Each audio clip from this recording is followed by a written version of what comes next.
GIANT's Healthy Innovators Live TV. I'm your host. My name is Barry Shrier, and very happy to welcome all of our visitors and viewers from around the world. What we do every week is we bring to you some of the leading healthcare technology innovators, some of the most interesting and amazing and passionate entrepreneurs who are tackling some of the biggest challenges in healthcare and society by way of exciting and important technology innovation. So that's what these episodes are about. This is GIANT Health's sponsored Healthy Innovators Live TV. I'd like to thank some of our sponsors. Thank you to Vodafone Business and thank you to Barclays Bank. We love working with you guys and we appreciate your sponsorship.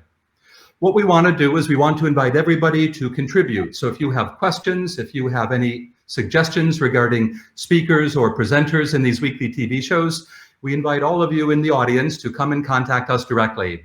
The website is www.giant.health. Please don't hesitate to message us. We love working with you guys and engaging with all of you. So today, very, very proud to introduce you to some good friends of mine and incredibly impressive and talented international healthcare entrepreneurs. Hello, Neil. Hi, how are you? I'm very well, Barry. Good, good. And hi, Rayna. Hello. Thank you for joining us. How are you today? Yeah, very well. Thank you. Good stuff. Excellent. Well, so nice to see you guys and really glad that you're both healthy and safe and thriving through the pandemic. So what we want to do is we want to talk about some of the biggest challenges in society and some of the biggest issues in healthcare and what can we do with innovation to address those. So Rayna, if you have any examples, what's an example of a big challenge in healthcare? What are you guys working on? Yeah, I mean, we're working on an element that I think certainly comes under one of those biggest challenges to healthcare, which is that when it comes to healthcare, the diseases and the conditions that are really going to cripple our society and have the biggest impact are chronic conditions. And as we age as a population and those chronic conditions become firstly multiple, but also more complex with increasing age, traditional healthcare models just aren't set up to support patients in the community, support them outside of the acute setting. You know, the NHS was set up to provide acute care. That's how it's structured. And being able to support people in a way that promotes, maintenance of good health as opposed to just patching up institutions is really where I think we can improve healthcare delivery, but also enable a sustainable healthcare system. Yes, absolutely.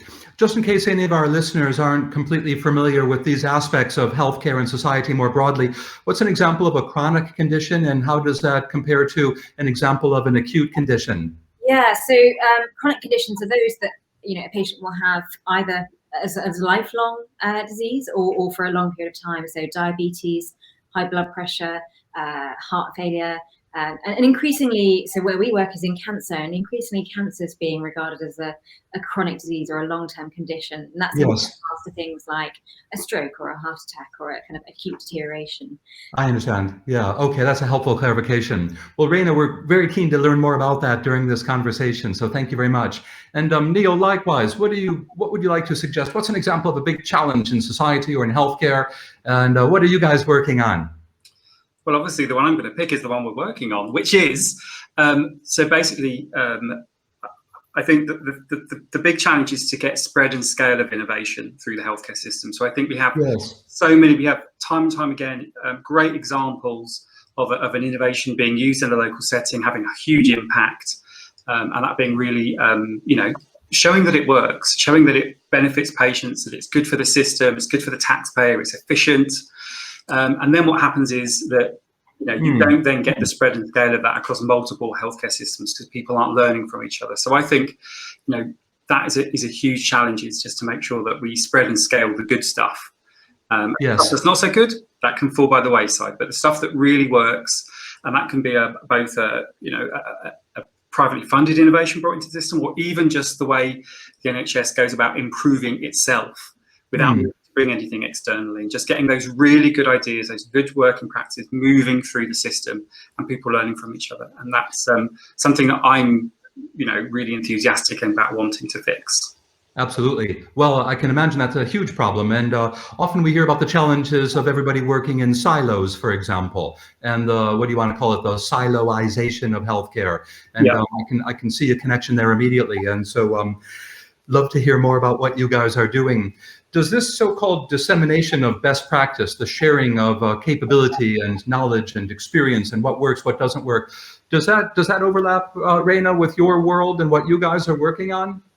Yeah, it does a little bit. I mean, so a lot of that sharing of best practice is fundamentally reliant on sharing of data and sharing of kind of the nuts and bolts of how something's been achieved. And to me, that's a key part of sharing innovation, and something that is just so difficult to do, because often the barrier that's put up, particularly in the NHS, to innovation is the belief that the organisation is different or the patient population is different. And often it is, but understanding how you can scale innovation in a way that applies to your population relies on really digging into that detail and understanding what's relevant and how it can be changed Yes. for specific set of circumstances.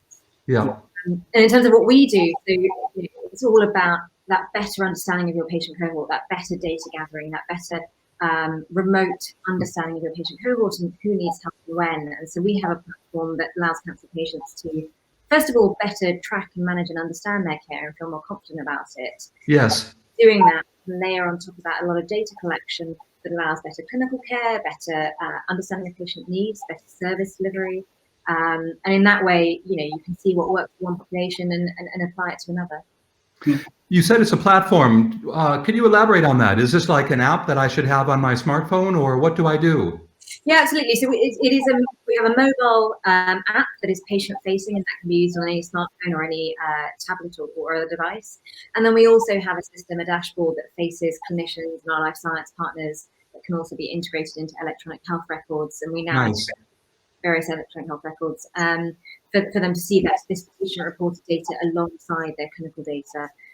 So yeah, absolutely. Any patient in the UK currently can download the app. We have slightly different forms of it for if you're a patient individually downloading it versus if you're part of a care program. Yes. But would welcome anyone to download it and have a play if it's relevant to them, and also speak to their doctor about it if they'd like. Brilliant. To. Yeah, no, very interesting. Very keen to hear more about that. So thank you very much. Is there an app related to your platform, Neil? Are you guys, is there like an app which is the basis of what you guys are offering? So we're a web-based platform. Obviously, it's okay. Mobile enabled, so it looks beautiful on a mobile phone. What we're doing is, we basically help that knowledge transfer and get out of the silos and to unpack the nuts and bolts, as Rayna talked about. We have a writing engine which actually extracts, we ask a series of questions, right, and that actually builds a story. So we help NHS and social care staff become really good storytellers about how you make change happen, and the things that went wrong, the things that went right, what they do differently, so they can pass on that knowledge to other people. Where we are moving at the moment, it's text-based. But we're moving very quickly, and we're doing experiments at the moment with video capture. So we're actually kind of video capturing the entire story, and then we'll just knit it together into a video that people can watch. So that will be very much probably focused around the phone, because it's much easier to, obviously writing on a phone is tricky. Absolutely. Video on your phone, super easy. So but that's where we are moving over the course of the coming months. No, it's quite a challenge, isn't it? This, what do you want to call it? The interface issue. And I mean, obviously with smartphones and predictive typing and voice recognition, I guess we're moving forward, but that's, I think the interface challenge is still there, isn't there? And then often on these episodes, we have people talking about those who aren't even necessarily online, or elderly who, for example, aren't necessarily so digitally savvy or don't have the dexterity to interact with a little tiny Apple smartphone screen and this type of thing, let alone this thing, which is always annoying me. And so I guess that's an ongoing challenge. What are some other challenges? So you guys are incredibly impressive entrepreneurs, and we're very proud of the journeys you guys have committed yourselves to and what you have accomplished already. Rayna, what are some of the challenges? What's your background? Have you been an entrepreneur since birth? I haven't. That would make it a much more comfortable place to be, probably. So I was a physician, and it ties really. I mean, I think the biggest challenge when you talk about technology is related to what you just talked about, which is the usability and the appropriateness of how these tools are implemented for you as a busy clinician or as a patient interacting with any technology. And there's a few kind of things to unpick there. I think a lot of this technology, firstly, that's used in the NHS was built not years but decades ago and has been on long-term contracts for a long time. It's taking a long time to sort of update those things and move forward, and there's a lot of infrastructure to be there for that. So designing these tools in a user-friendly way is something that traditionally hasn't been done for clinicians, but equally for things that we do in terms of, you know, what's missing in cancer care is patient engagement. You know, you need that reported data to be able to treat patients remotely and to be able to treat them in a personalized way. And to do that, to get that data, you need an engaging, user-friendly tool. And, you know, I think, like you said, there's a lot of expectation that older patients, for example, won't engage in technology. But actually, I think that's changing. So it's something like 90% of UK residents now have a smartphone and regularly use that. Yes. By a couple of % a year. But what's really interesting is that there are all sorts of problems with the status quo at the moment. So we have a lot of over 80-year-olds who can't read their appointment letters because the font's too small, or they can't read the writing on their prescription bottle, or they forget because they always forget their 4 p.m. medication because that's when they have an afternoon nap. And so there's ways that you can, using technology, address those problems and make, not necessarily make older patients use technology if they don't want to, but make that technology serve their purpose. For example, you know, the population who don't want to use technology really heavily overlaps in cancer with the population who rely on a loved one or a spouse to manage their medications for them.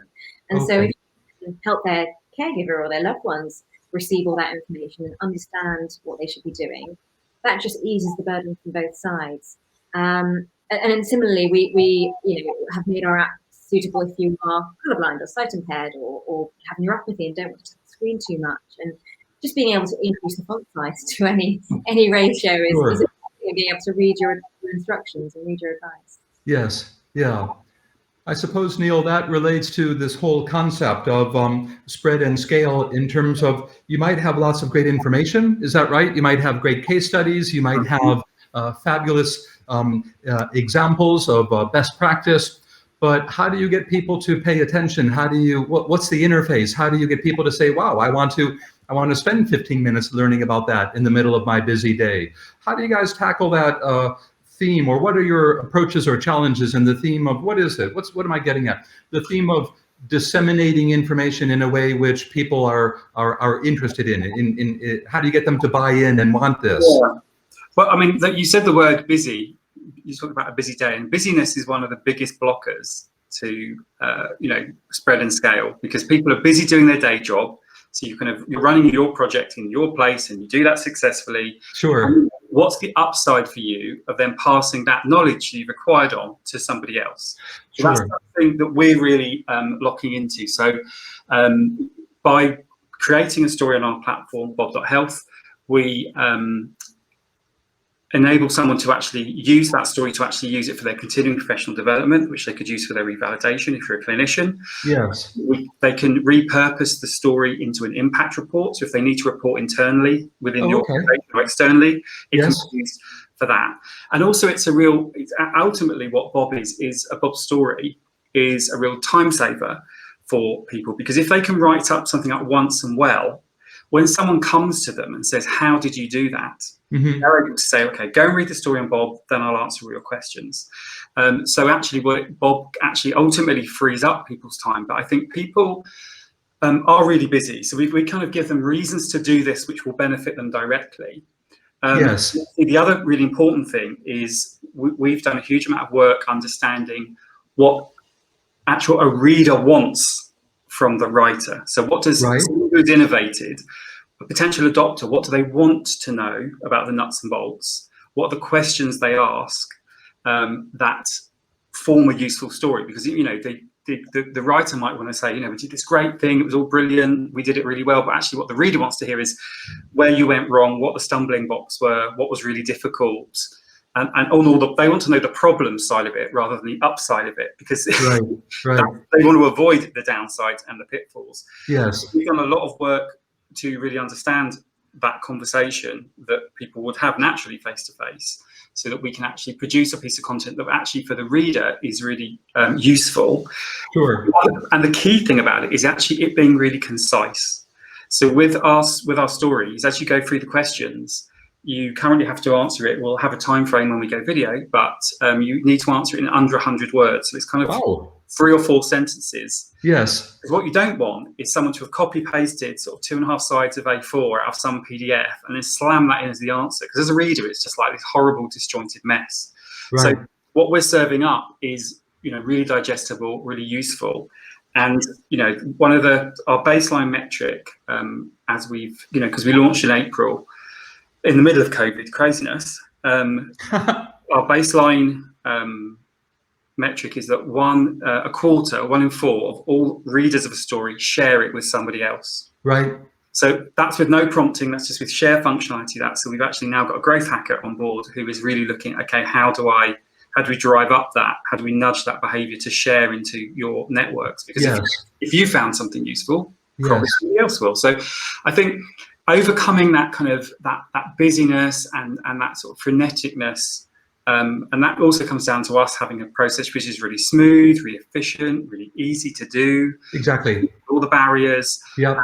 And we're putting a lot of effort in just to making sure that we do that. And obviously, with what we do, it's completely free for NHS and it's completely free for social care staff to actually use the platform. Right. So there's no cost barrier. There's no so it is very much about, time and them seeing the value in seeing their ideas spread and scale. Sure. But it is super exciting, and we're kind of starting to see now with some of the stories we have on the platform where we're starting to see like a second implementation of that story, and then looking to try and capture that implementation story and then bring that to the platform. So we've got 1 or 2 or 3 or 4 executions of a very similar projects. Yes. So people could look at that in the round and see multiple executions of something, and you can look at the similarities and the difference. So that's very exciting. Brilliant. As we start to get to that point. Yes. Yeah. No, I can imagine once that happens, then it's really, really building momentum, isn't it? Which is quite a big challenge.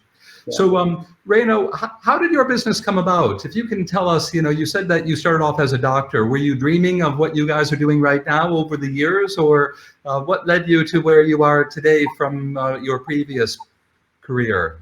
Yeah, I mean, in some form, I think I could argue that I've been dreaming of it. So I always split my career in medicine between clinical research and hospital medicine. And my research in neuro psychology, essentially, so cognition and decision making and behaviors, and really just found that fascinating, and was always funded by GSK to do that research, looking at how we translate drugs from the lab to the bedside, and what we increasingly understand, of course, in that is that the fall down in the effectiveness that we expect of drugs generally comes from how that drug is delivered, i.e. the clinical care that surrounds it and the patient behaviors related to it, as opposed to the drug molecular action itself. And so, found a lot of the behavioral science around that really fascinating, and decided to go and work in policy for a little bit, and through something called the Nudge Unit, Behavioral Insights team, that applies behavioral science into policy, but also into commercial ventures, and really got the bug there for building things and seeing that impact at a wider level.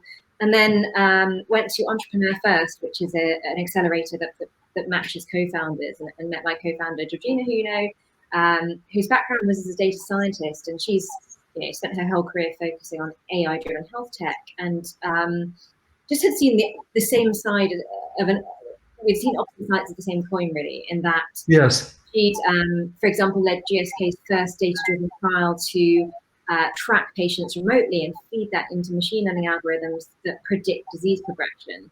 Whereas from my patients coming back again and again with the same problems, and you don't know that who needs seeing until you've seen them, is the irony in the NHS. And so that service is really not efficient in that we don't understand who needs to be seen first or what they need.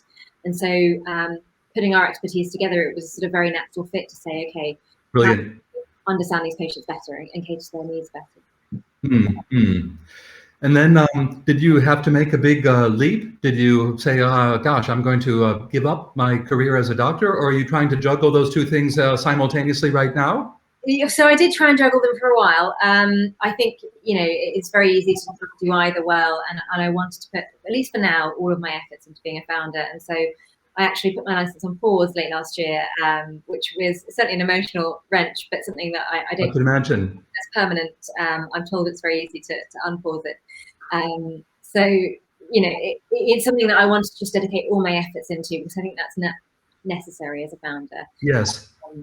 Yes, absolutely. And of course, you want to be able to say, look, the success of this is I'm doing everything I possibly can to ensure the success of this, as opposed to looking at it perhaps as a part-time hobby, even if that were possible.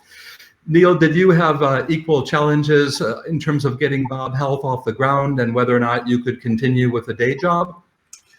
Well, so my background was sort of research microbiologist who got into comms. Working in-house at university. Then I went into the agency world and started working with the life science industry, supporting them with their comms and marketing. Yes. So I own a group of companies called This Is Avalon Group, and one of those is an agency called Aurora, which is a 15-year-old business. Okay. So I was launched that business with my best friend Claire, and so we were running Aurora, and during that time, working with lots of life science businesses where there was always bemoaning the slow uptake of the innovation of their products. So it was a story I knew well, that yes, uptake, not just in the UK but all over the world. So it was a problem that I've looked at and understood a lot, and basically what happened was I went to a meeting and heard a chap called Andrew White, who's a commissioner in Seoul, talk about how they introduce innovation. And then what he then ended up sort of explaining was basically how they reinvent the wheel. Every time they come to commission something new, they kind of ask around, like, has anyone done this before? But on the whole, they just take a new innovation and they start from scratch every time. They never learn. And so I basically, during his presentation, I put my hand up several times. And said, are you the first person to introduce this medicine? And he's like, no, but yeah, we reinvent the wheel, Neil. That's what we do. So I basically went bounding up to him at the end of that session and said, look, can I come and see you and talk to you about this next week? So I went up to Salford, went to Tesco's, had fish and chips, and drank tea from the thickest mugs I've ever from. And we discussed how the NHS introduced innovation. Now, obviously, I'd seen that from the kind of pharmaceutical company side, from the agency side. Right. I'd never heard an NHS person just talk about how hard that was. And so I left there kind of addicted to this problem. Oh, wow. I then basically, because I owned a business, I could divert some of the money, with Claire's permission, to researching the problem. So we started looking at it and realizing that this reinvention of the wheel, lack of, the siloization, did you call it? Yes. Siloization of knowledge? Yeah. Not used that word before, but I might steal that now. So okay. So it's copyrighted. Yeah, okay. I'll TM it, Barry, but BS. So we, so recognizing that this was a problem across the whole system, at every cultural change, improvement, innovation. So that's when we came up with the concept of Bob. So it was born out of we actually came up with the idea in a 5-day sprint. We did a 5-day sprint within the agency. Cool. 6 of the team came up with the Bob concept, and then I spent a year trying to kind of validate the concept. And in the end, I just said to Claire, look, I really want to make this Bob thing work. Yes. So she very kindly said, well, you go and do it. So Claire is invested in Bob. She's on the board. Yeah.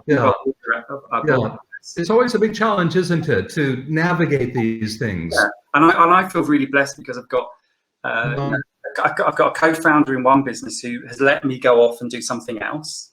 Sure. And I have a brilliant co-founder in Bob with Mark. Yes. Who I can go and do the Bob adventure with. But there was a period when I was trying to do both. I was trying to sort of do 2 days, 2 days Bob, 3 days Aurora, 1 day. It was just impossible to split. It's hard. That much. No, it's very, very hard, and it's always interesting to hear about attempts to navigate that successfully. Rayna, did you have your idea before you met Georgina and before you went into Entrepreneurs First? And what was your experience at Entrepreneurs First? Yeah, I mean, so the standard model at Entrepreneur First is that you don't necessarily need an idea before you go in, and you Oh, okay. that with someone who has a complementary skill set to yours. I would say, it's always useful to know the areas that you want to work in, the skills that you think you can apply, the techniques that you want to use. So, I knew that behavioral science was what really drove me and what I find fascinating and always have found fascinating. Sure. I knew the problems that I'd seen from a perspective, and those are wide ranging, but certainly the support of people with chronic conditions and conditions managed as outpatient was core to that. And I also knew that there was a big lack in communication and data transfer between patients and clinicians to understand who was doing what and when. Yes. So yeah, I had an idea of what we would do, but not hadn't defined it as such. Yes. Yeah. I mean, that's a fascinating experience, and we love to hear about these things because, of course, there's all these models around the world, aren't there? There's individual entrepreneurs doing it completely on their own. There's groups of people and partnerships. There's incubators and accelerators around the world, and most of them are expecting you to come to them with maybe a team and an idea, as opposed to the entrepreneur first model, which is a little bit more about mixing things up quite early in the idea journey. And what other challenges are you guys experiencing? Are you fundraising? Have you done any fundraising in the past year? Is that a challenge? What's your experience with that? And any advice or guidance you'd like to share to the aspiring entrepreneurs that are listeners around the world to these TV shows? Yeah. So a couple of challenges that we're facing, and they're evergreen challenges I think every founder is always facing. But one is fundraising and one is hiring. So we will be fundraising in the next couple of months, a next round, and are going out to meet investors really from now to talk through that. And so we're always looking to talk to new investors, particularly those interested in the health tech space or the digital health space. So if anyone in the audience fits that bill, please do get in touch.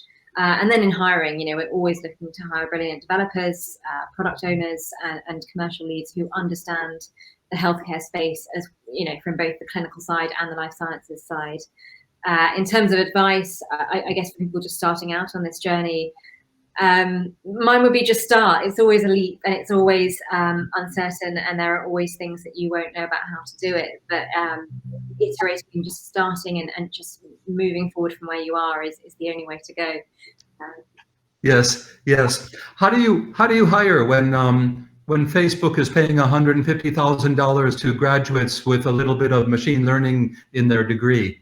Yeah, I mean, I imagine similarly to Neil. So it's for us. We have a really a team who really believe in what we're doing. There are very few people out there whose lives haven't been touched by cancer in some way, whether it's you or someone you know. And I think anyone who's seen someone go through that journey will understand just how tough it is and how confusing and complex the system can be. And so making it easier for those people, especially when 1 in 2 people get cancer, is a priority, and we find people really believe in that mission and want to work with us on that basis, and that's what we want to work with people on. Yes. Yeah. Purpose is so important, and for us, it's all about standing on the shoulders of giants, which you probably know that expression, which is sort of about building on other people's discoveries and having a positive impact. And with what we're doing, we are now in the position to actually measure the impact of the dissemination of the work. Right. So, it's not just talking about, oh, isn't it great to spread and scale, but we're actually starting to quantify that spread and that scale and how ideas are starting to move through the system. Yes. So it's really exciting. My background has been communications, where I've produced so many glossy, shiny brochures and delivered so many educational programs to doctors and nurses, and I never really knew the impact. And when you can start to see the impact of what you're doing, that's just incredibly motivational. When you can start seeing, we're helping people who are running, delivering innovation, making improvements, which are improving the lives of sort of tens of thousands, hundreds of thousands of people. We are helping Bob to collaborate with them to help those stories spread and to have more impact. So that's for us you know, a really important thing. And I think that's how you get good people, you know, hiring around your purpose and your values. We've got 4 values of what we ask to be kind, resilient, trustworthy, and collaborative. Those are our 4 values, and they show everything that we do. And that's what we hire on the basis of, we do value-based hiring. So you're trying to find people who, under pressure, and boy, when you do a startup, it can be a lot of pressure. There's a lot to do. You never ever clear your to-do list. You kind of get 10 new things a day, and you tick one off, and you get another 10 the next day, and you tick one off. So it's constant reprioritizing. But you know, when you have a team, our team is genuinely full of kind, resilient people. So no one has ever yelled at each other, shouted, lost their temper, cried, had a temper tantrum under pressure, and I think that's phenomenal. And that, you know, we have got a team who are great. So coming to our challenges, I think probably, you know, we have a few challenges. One is, you know, we're getting NHS staff to do something different. You know, we're kind of democratizing storytelling. So if you're a senior and a clinician, you tend to have a voice. You know, you stand up at conferences, you're the lead author on papers, peer review papers, etc.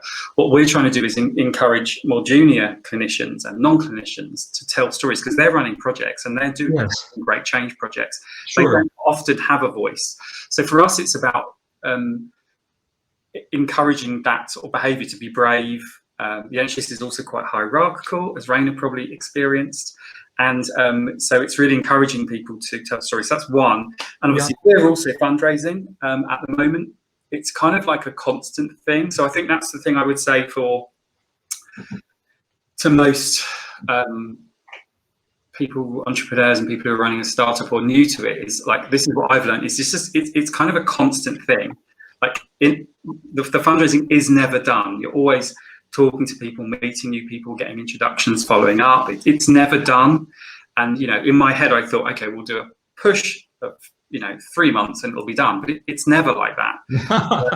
And I think the other challenge is that you know, it's you know, when you're doing something new and different, it's really interesting. And we have a really interesting model where investors get really confused, because we have it's really simple. We have a 2-sided model. We have a free to NHS and social care for organisations to collaborate with us and staff to use it. And then we have sponsored stories and meetings and a load of other stuff that ravel off that, which the life science industry predominantly, but also any NHS supplier, they get the revenue. So I find with our 2-sided model, investors can really struggle with that. And they want both sides of the model to be totally perfect. And you know, they're never going to be totally perfect. They're always, one's going to be slightly pulling ahead from the other one all the time. Of course. So it's just, you know, it's really interesting. But again, it's about us finding the right investors who really believe in our purpose. Yes. And what we want to achieve, which is to kind of do a lot of social good, but build a business. Because ultimately where we're going with Bob is we have become a data business. So if we can learn how to extract from complex systems how you make change happen in complex systems, and if we can come up with, we're starting to build in knowledge graphs, machine learning. So we're starting to pull that into the system. So ultimately we'll be a business which will work across not just health verticals, any vertical, which is a complex system where you need to extract knowledge and look for patterns and things. So that's where we're going. And it's for some investors, it's quite, you know, you're kind of talking UK NHS, you know, running projects on the ground, and that leap to where we know we can get to. Absolutely. No, that's a real big challenge. And I think that's a challenge for a lot of early stage ventures. But Neil, thank you. And, you know, your commentary on focus is, of course, you know, extremely important there. But as well, what you were talking about regarding purpose, having that, if you will, core of your 4 values is extremely interesting. The culture thing is unbelievably important, isn't it? Rayna, does that experience overlap with you guys? Do you find, are you consciously building a culture in your organization?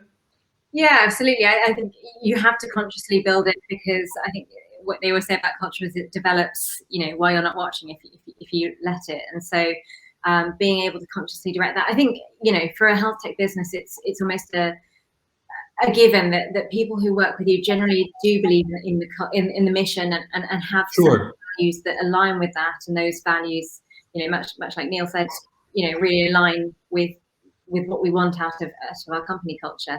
And so we do tend to find people who want to do something to help cancer patients tend to be compassionate, tend to be innovative, tend to be kind and wanting to do something for an altruistic purpose. So those two go together. And I guess an additional challenge at the moment is maintaining that kind of culture through remote working. And we've had a few people join us who have never met the rest of the team face to face, and that's an incredible challenge to make. Quite extraordinary. Yes. I mean, what happened with, we had we were kind of London-based team.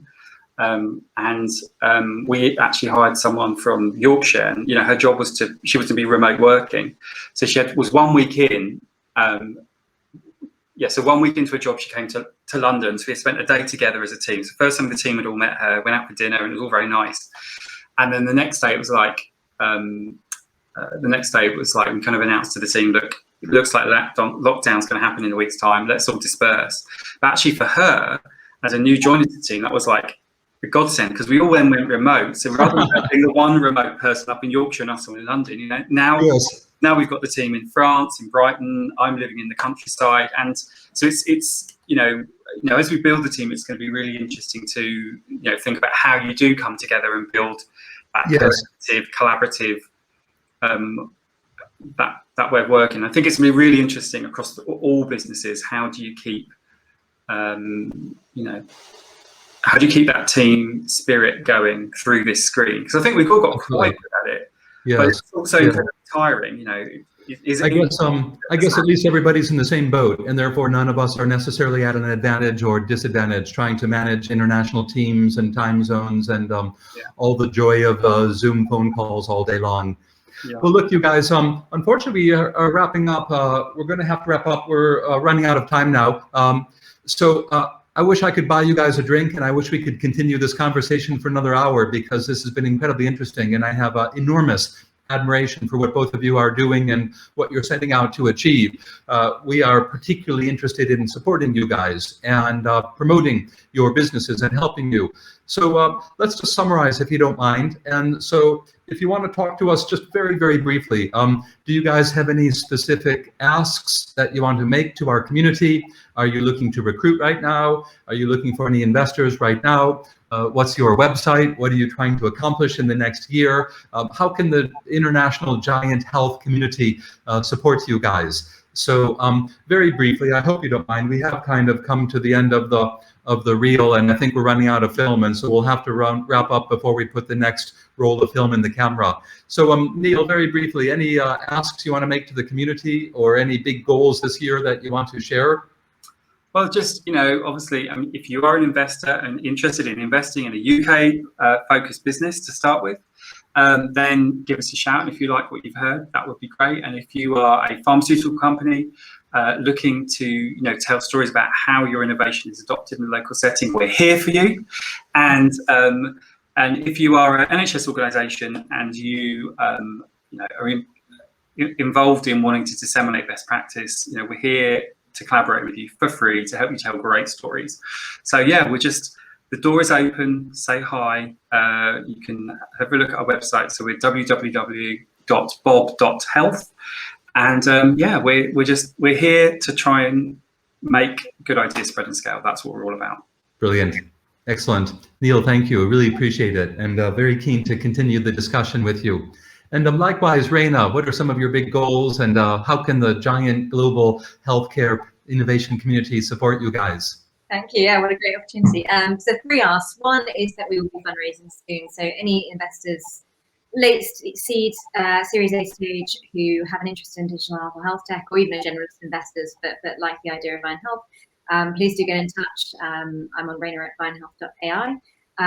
We are hiring particularly for developers, so any back-end developers or React Native engineers who are looking to work at an ambitious, mission-driven company in healthcare. Please do get in touch. Nice.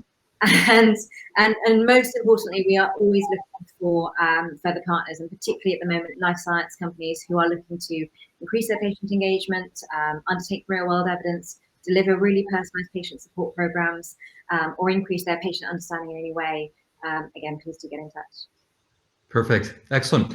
Rayna, I'm so sorry I couldn't hear you. Could you just repeat that third point? You're looking for life science companies? Yes. So any pharma companies or CROs looking to gather better patient-reported data, increase their patient engagement, deliver personalized patient support programs, or undertake real-world studies, we're here to help. So please do get in touch. Perfect. Okay. Well, that's excellent. I've honestly, I've loved having this conversation with you guys. I'm so sorry we don't have a lot more time, but Rayna, thank you very much. And Barry, can I just say, look, that thank you for everything you do for companies like Bob. You are unbelievably supportive and kind and thoughtful, and have definitely helped me reach out to people. So just you are making a big difference to lots of entrepreneurs and organizations. So thank you for doing that for us. Oh, thank you, Neil. It's very kind of you to say that. I was actually hoping you were going to buy me a pint of Guinness next time we meet. But I can do that as well. I appreciate your generous comments. I'm not sure I deserve them, but thank you very much. So look, you guys, great to speak with both of you. We're going to obviously be championing you guys in our weekly email newsletter and at the bottom of this video, which all of our listeners can see, and on our YouTube channel. So we'll put the contact details down there. But obviously, on behalf of everybody at Giant Health, Rayna, thank you very much.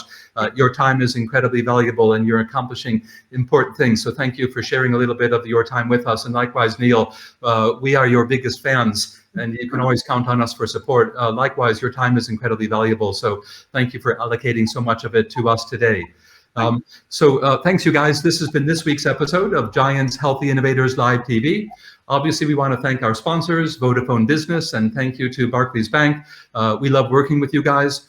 On behalf of Giant Health, as a reminder, we have European Health Tech Innovation Week, which is coming up from the 17th to the 21st of May. That's 5 one-day conferences all across Europe, showcasing the leading healthcare technology innovation, from the largest hospital groups down to the smallest startups. We have investors pitching on stage.